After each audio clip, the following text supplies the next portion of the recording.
I thus address the world through the medium of the latest wonderful invention, so that my voice, like my great show, will reach future generations and be heard centuries after I have joined the great and, as I believe, happy majority.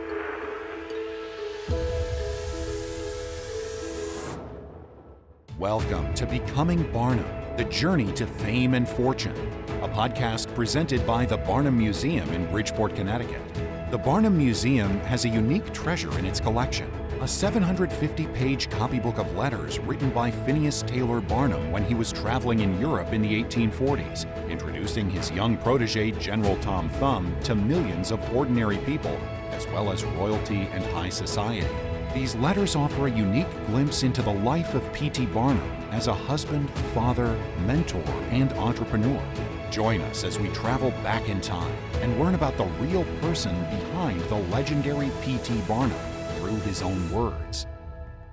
If you enjoy this episode, we would appreciate it if you would subscribe to our podcast to help our rankings and support the Barnum Museum. And now, on with the show.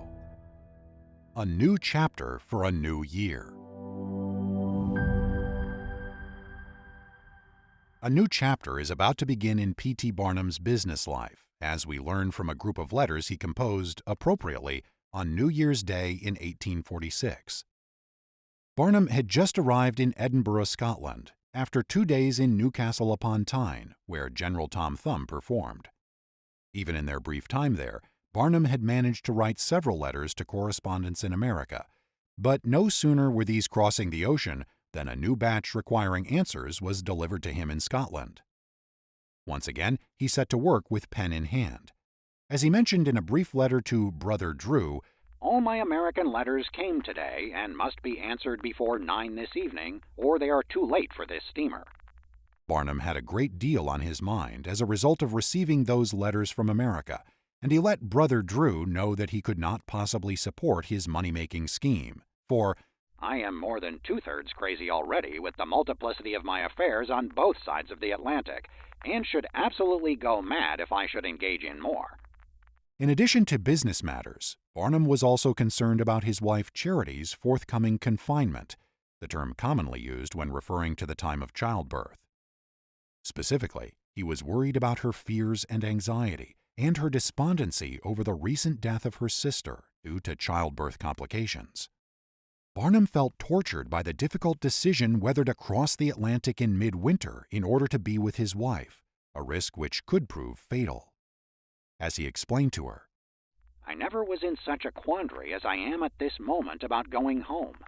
I have stayed so late that it is absolutely dangerous to attempt to cross the Atlantic, and if I should do so and meet with serious accident, you would always regret having advised me to go."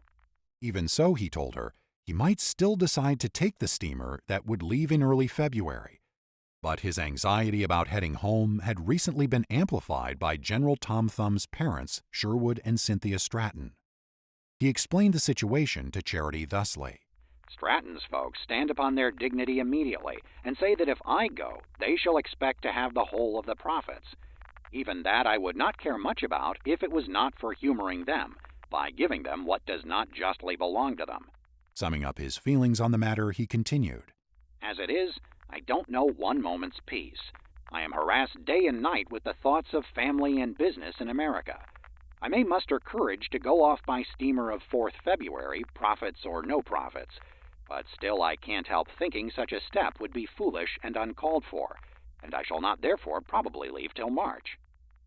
He tried to calm her fears, advising that she get 2 doctors lined up in case one was called elsewhere, and reminded her, "You have friends and every worldly comfort about you, and by having the very best medical advice, you will, with God's blessing, get along as well as if I was there."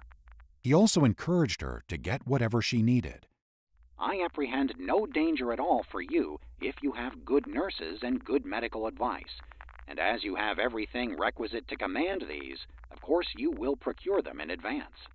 The end of this letter to Charity brings the surprise news that Barnum was now the owner of the former Peale's Museum in New York, and that another museum purchase was imminent, if not yet complete. Alanson Taylor, The rather exasperating, set-in-his-ways uncle toward whom Barnum demonstrated patience and concern while exercising prudence in regard to business and money matters, had apparently taken steps to acquire Peale's Baltimore Museum. The New York Museum had been owned by Rubens Peale, while the Baltimore one was owned by his brother Rembrandt Peale. We had a hint that something was up with Uncle Allinson several episodes ago when, it appears, Charity had alerted her husband that he might not, in fact, be applying himself solely to the cloth trade as he had led them to believe. Barnum had asked Hitchcock to check that out and let him know. Barnum's letter briefly informed Charity, I have bought Peale's museum, and expect before this that the Baltimore Museum has also been bought, and if so, Uncle Allinson is there. But the whole is bought in my name and will be under my full direction, and I shall put a proper person there with Uncle Allinson. Barnum then responded to Hitchcock. I sent off my letters to you from Newcastle 2 days ago, but have this morning received yours of December 15th. Sorry to hear that the orangutan is dead, but it paid well. I hope that the Baltimore Museum business may be correctly arranged. If Taylor has bought it, I suppose he expects me to be an equal partner with him, which is all right, but the title had better remain in my name, and indeed I shall expect to have a faithful man there with Taylor to represent my interests. Barnum wisely decided to clarify his view of managing the situation, and continued. These few lines are intended for no eye but yours, and they are written merely to show you that I shall do business with Mr. Taylor in a business manner, and the same as if no relation existed, that in fact being the only proper way for friends or enemies to get along correctly. However, I do not wish to say much upon the matter till I hear from him and get his ideas on the subject. I received no letter from him by this steamer, but hope by the next to have the full detail of his plans and expectations, and trust that they will be such as I can coincide with. Regarding the outlay of funds, Barnum reassured Hitchcock, You have done perfectly right in advancing the money to purchase the whole in my name, for if worse comes to worst, the stock will be worth the cost, though I hope to be able to make it pay well when I get my guns to bear, so as to make American Museum attractions tell there, and as you say, that will lessen their cost to us at our museum. His mind was already racing ahead to the challenges and benefits of managing attractions at two museum venues separated by 200 miles. Barnum had related in a previous letter his attempt to purchase a model of Venice for £50. Now, the asking price of £100 no longer seemed a deterrent. He explained, Under consideration that I have now a finger in the Baltimore Museum, I am sure soon to buy the model of Venice, even if I give the £100, for its actual cost was £2,000, and it's worth more than the £100 to the two museums. This musing was followed by a cascade of ideas. Had I not better buy a pair of lanterns for dissolving views and send them so that Taylor could use a part of our views in Baltimore? Will it not be best to send Foster so that we can spare him to the Baltimore Museum in case we don't want him at our own? The moment that I know that the Baltimore is nailed, that moment I think I shall buy a pair of lanterns, more views, and send Foster. We might sell our physioscope that Swift made to Baltimore Museum. I will have Jefferson and Liberty send to Paris for the trumpets. In fact, Barnum was realizing he needed to pay more attention to documenting the costs and expenses of the novelties and attractions he had been sending to the American Museum, telling Hitchcock, I have made no minute of them. To offset this apparent negligence, he made a point of saying, Indeed, it's a blessing to you that I am in this country. Otherwise, novelties from here would be hard to get and cost a heap when they were got. The same letter also contains a reference to the partially conjoined twin infants in France, whom Barnum hoped to bring to America. Before leaving Paris, Barnum had tasked translator Monsieur Pinta with persuading the girls' parents of the exceptional opportunity he offered. Barnum himself had failed to convince them, but perhaps a native Frenchman could do so. His comment to Hitchcock suggests sad news, the failing health of the twins, but that his strategy to have Pinta meet with the parents might have succeeded. The two-headed living child is not very likely to reach America, but if it does, I'll risk its taking like a house afire. Today, if someone said they were purchasing a museum, we would probably take that to mean the whole building and collections. In Barnum's time, purchasing a museum primarily meant the purchase of the collection and displays. Thus, when Barnum bought the American Museum in December of 1842, he was only buying the contents, not the building, which Francis W. Olmsted continued to own. Soon after, Barnum would become the owner of the former Peale's Museum in New York, and the collection thus acquired was to serve both as a backup to be kept in storage in case his own was lost to fire, while portions of it would supplement or be used to rotate the items on display at the American Museum. When Rubens Peale gave up his museum a few years before, a man by the name of Seaman took over and sold stock to investors with the idea of turning the museum for a profit. Several of Barnum's letters to Hitchcock in the summer and fall of 1845 mention his concern with Seaman's asking price. Barnum was on the fence about the maximum he'd be willing to spend, maybe $7,000. $8,000 was too high, he thought. As usual, he had advised Hitchcock to use his best judgment and do as he wished. Eventually, a deal was worked out, and Barnum wrote to Hitchcock on December 21, 1845, to say, I am rather glad that you have got Seaman's Museum, for it will not bother me any more to think about it. Pray, what is he going to do with the building? Make some kind of show, I'll warrant. I hope you will not fail to make a feature of having bought and added the New York Museum to our American Museum, thus forming one of the most perfect collections in the world, and quite the most extensive in America. Crack up the National Portrait Gallery added to museum, etc., etc. Returning to practical matters and the ever-present danger of losing everything to fire, he added, And you better not increase insurance on the museum, say $5,000, in consideration of Peale's. Just as you please. All this, and a judgment against him pertaining to some years past when he worked with a merchant importer named Horace Fairchild, were keeping Barnum in a state. The situation appears to have been an attempt at extortion, as Barnum was certain he had fully paid off what he owed years ago, and bitterly declared it had been done at great sacrifice to his family. Fairchild was supposed to have paid his share too. He told Hitchcock, I lost all that I had on earth by H. Fairchild, besides losing several years' valuable time by being engaged with that rascal. Once again, trusted museum manager Hitchcock was asked to intercede to resolve the thorny situation, with Barnum's guidance, proof that life in the past wasn't as simple as we often tend to think.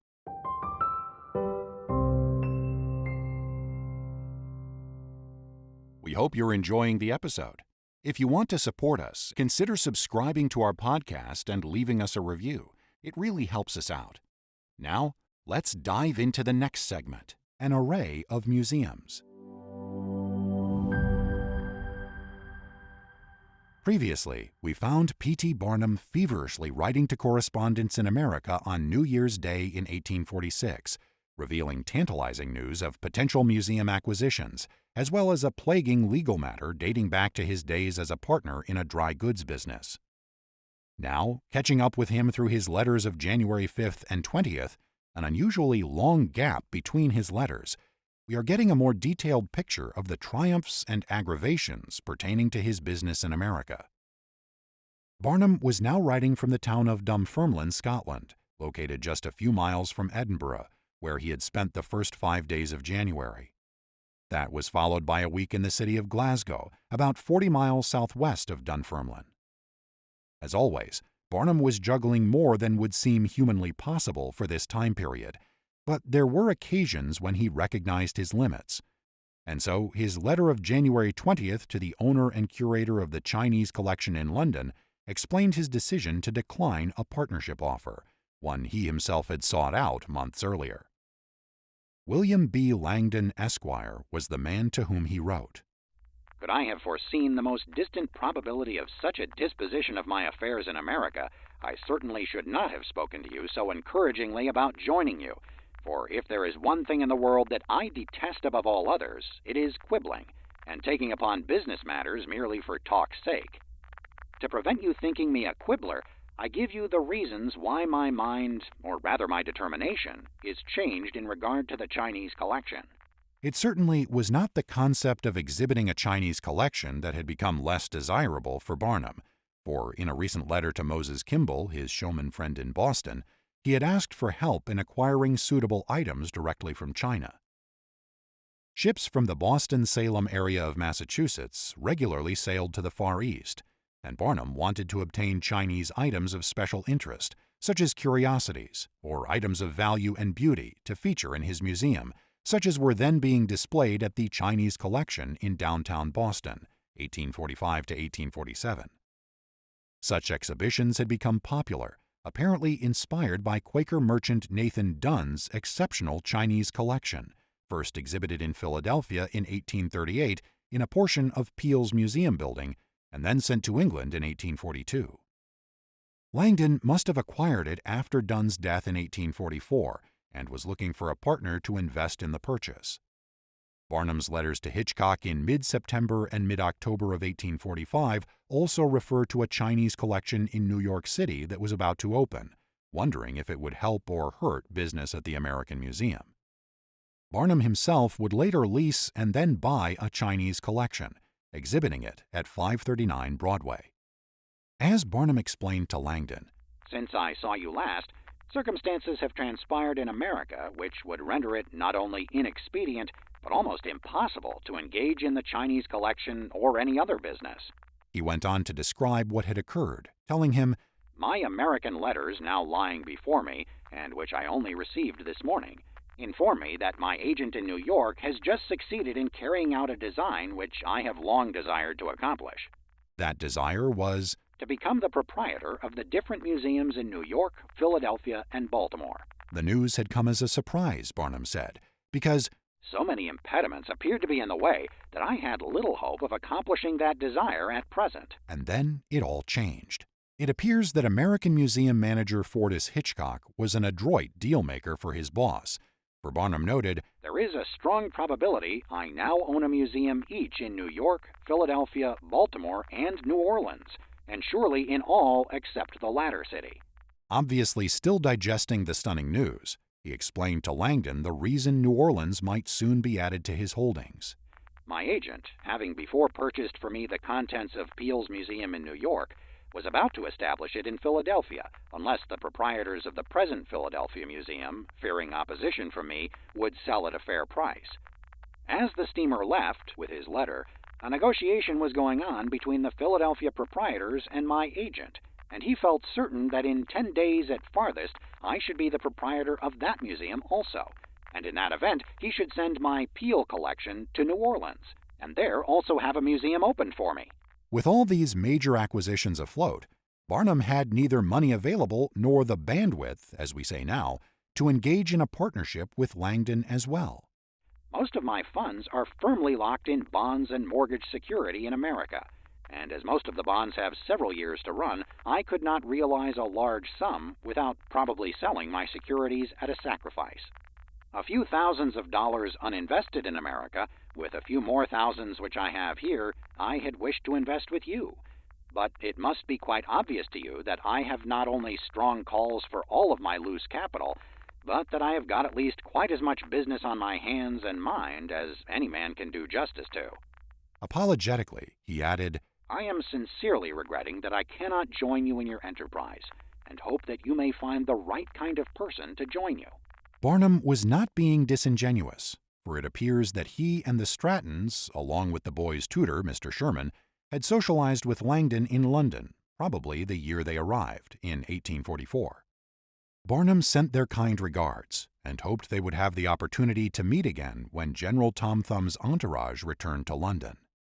That same year, 1844, proprietor Langdon published a descriptive catalog of the Chinese collection, which he was exhibiting at St. George's Place in Hyde Park Corner.